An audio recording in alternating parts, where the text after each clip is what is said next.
Assalamualaikum warahmatullahi wabarakatuh. Salam dan bahagia.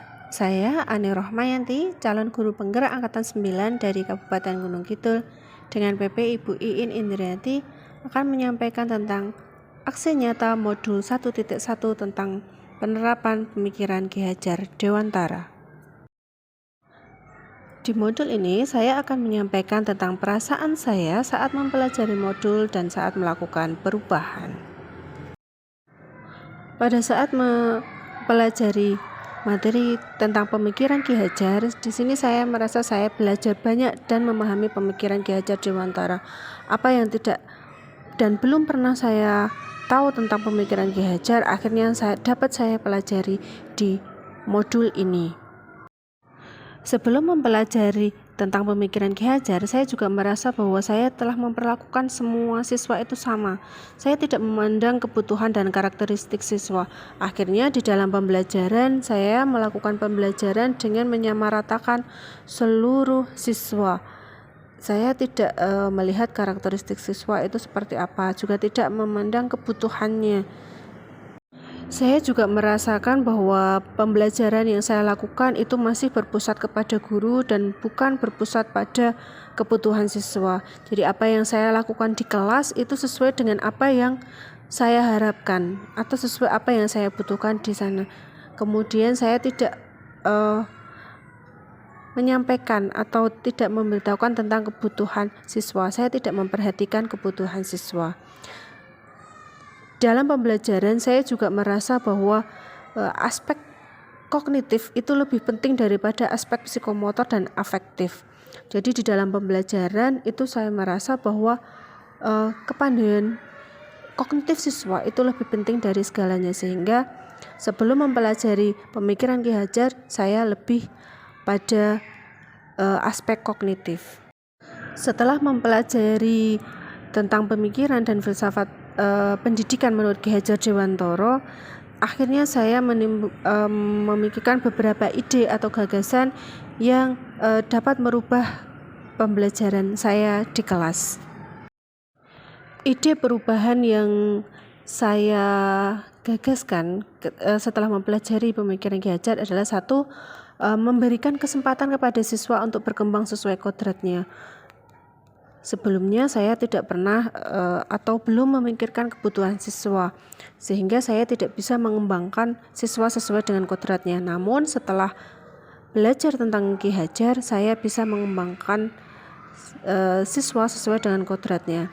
Kemudian saya juga perubahan yang akan saya lakukan adalah tulus, sabar, dan ikhlas dalam membimbing dan menuntun siswa. Hal ini saya lakukan karena ketika belum mempelajari tentang pemikiran pendidikan Ki Hajar, saya menyamaratakan siswa, dan di sana saya akhirnya tidak sabar ketika ada siswa yang memiliki kebutuhan lebih dibandingkan dengan siswa yang lain. Saya juga berubah bahwa siswa itu akan diperlakukan sesuai dengan karakternya masing-masing. Artinya saya tidak bisa menyamaratakan semua siswa yang ada di kelas, karena siswa punya karakter masing-masing, punya kodrat masing-masing. Perubahan yang saya lakukan juga setelah saya mempelajari pemikiran Ki Hajar adalah bahwa pembelajaran berlangsung dengan melibatkan dan sesuai kebutuhan siswa. Artinya pembelajaran itu tidak sesuai dengan kebutuhan guru, tidak sesuai dengan keinginan guru, tapi harus memperhatikan kebutuhan siswa atau menghamba kepada siswa. Perubahan yang lain juga yang saya lakukan adalah keberhasilan pembelajaran tidak dilihat dari hasil akhir, tapi juga selama proses pembelajaran. Artinya di sini bahwa pembelajaran itu tidak hanya terdiri dari afek kognitif saja, tapi juga melibatkan afektif, psikomotor, dan juga tidak hanya melihat hasil akhir, karena pembelajaran itu juga berlangsung melalui prosesnya. Kemudian perubahan lagi yang saya lakukan adalah pembelajaran dilaksanakan secara menyeluruh, meliputi cipta, rasa, dan karsa. Tidak hanya cipta saja, tapi juga memperhatikan aspek rasa dan karsa atau aspek psikomotor dan afektif. Setelah mempelajari pemikiran pendidikan Ki Hajar Dewantara, maka saya berusaha untuk melaksanakan pembelajaran. Nah, praktik baik yang saya lakukan di kelas adalah sebagai berikut. Sebelum melakukan praktik baik dalam pembelajaran, hal yang saya lakukan adalah melakukan perencanaan. Dalam perencanaan ini, saya juga berdiskusi dengan rekan sejawat saya yang ada di kelas 5. Kebetulan di sekolah kami, kelas 5 itu terdiri dari beberapa rombel. Di sini saya berdiskusi dengan rekan sejawat di kelas 5. Nah, setelah melakukan diskusi, kemudian saya membuat perangkat pembelajaran yang akan saya gunakan di kelas. Setelah memiliki perangkat pembelajaran, saya melakukan praktek pembelajaran. Hal yang pertama kali saya lakukan di kelas adalah memimpin doa yang dilakukan oleh siswa, kemudian menyampaikan tujuan pembelajaran dan juga petunjuk kegiatan yang akan dilaksanakan di hari tersebut. Selanjutnya, di sini praktik pembelajaran dilaksanakan dengan memberikan materi kepada siswa. Nah, materi yang disampaikan kepada siswa ini merupakan materi yang telah saya siapkan sebelumnya, yaitu penyampaian materi melalui media video dan juga presentasi. Alat yang digunakan adalah gadget. Nah, di sini saya dan anak-anak menggunakan gadget atau HP yang dibawa dari rumah. Kemudian materi video dan presentasi itu dikirim melalui WA group sehingga anak-anak bisa memilih apakah anak-anak akan mempelajari materi itu dari video atau dari presentasi.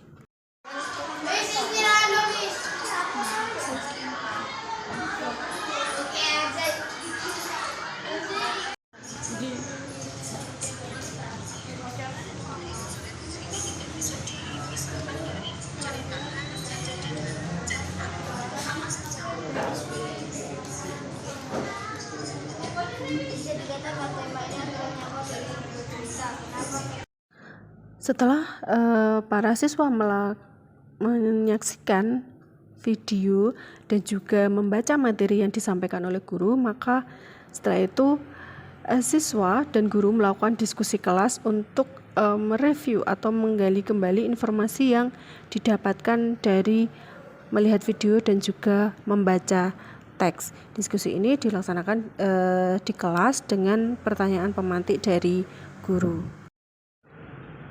Setelah melakukan diskusi kelas, maka dilaksanakan evaluasi. Nah, evaluasi ini dilakukan juga dengan menggunakan gadget yang sudah digunakan oleh siswa pada saat pemberian materi.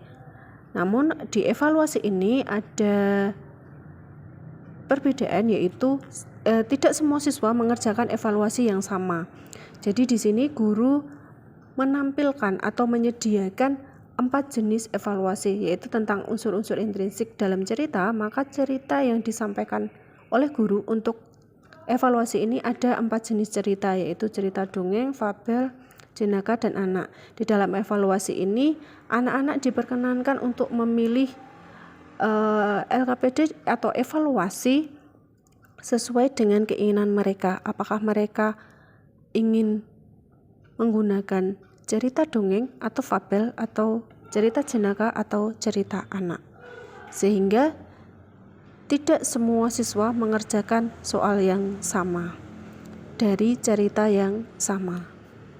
Dari apa yang saya lakukan, saya mencoba untuk merefleksi dari kegiatan pembelajaran yang sudah saya lakukan. Di sini saya mendapatkan tantangan dan juga saya berusaha untuk menyampaikan solusi dari tantangan tersebut.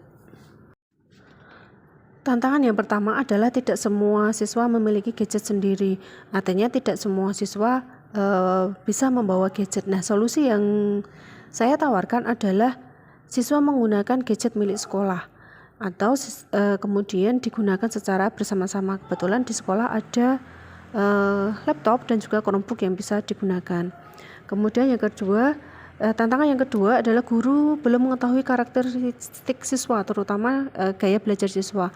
Maka sebelum melakukan pembelajaran itu guru melakukan asesmen awal dulu untuk mengetahui gaya belajar siswa sehingga guru dapat memberikan atau membuat media sesuai dengan kebutuhan siswa.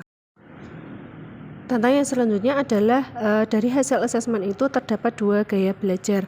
Maka solusinya saya harus mempersiapkan 2 media belajar, yaitu video untuk gaya belajar visual audio, kemudian teks presentasi untuk mereka yang memiliki gaya belajar visual. Nah, di sini tantangan yang lain adalah waktu untuk mempersiapkannya. Solusinya saya harus mempersiapkan pembelajaran sebelum hari pembelajaran yang dilakukan. Kemudian siswa memiliki kesukaan yang berbeda terhadap jenis cerita fiksi. Nah, di sini solusi yang saya tawarkan adalah guru mempersiapkan 4 jenis teks fiksi untuk asesmennya. Nah, setelah melakukan praktik banding ini, di sini saya juga meminta atau berharap ada testimoni dari rekan guru dan juga siswa setelah melakukan praktik baik ini. Baik Bu Ani, saya di sini adalah Safitri, adalah rekan sejawat dari Bu Ani. Bu Ani di sini mengajarkan pembelajaran untuk mata pelajaran bahasa Indonesia dengan materi tentang unsur intrinsik. Unsur intrinsik sangat penting untuk dijelaskan pada siswa karena dengan mengetahui unsur intrinsik tersebut, siswa dapat membangun kisah sendiri dari sebuah cerita.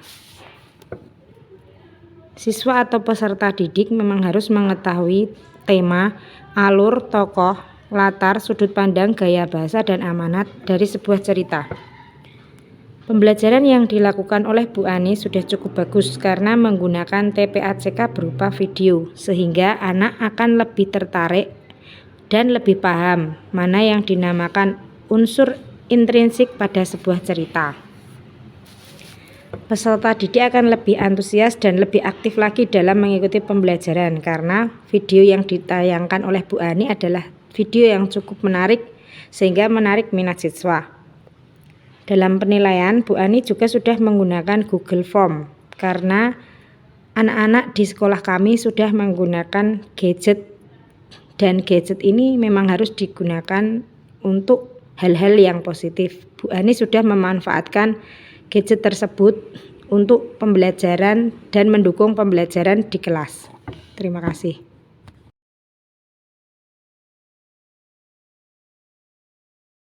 Pembelajaran hari ini sangat menyenangkan karena menggunakan gadget dan pembelajarannya sangat mudah ketimbang menulis manual. Demikian aksi nyata yang saya lakukan dari modul 1.1. Semoga bermanfaat. Terima kasih. Assalamualaikum warahmatullahi wabarakatuh. Salam dan bahagia.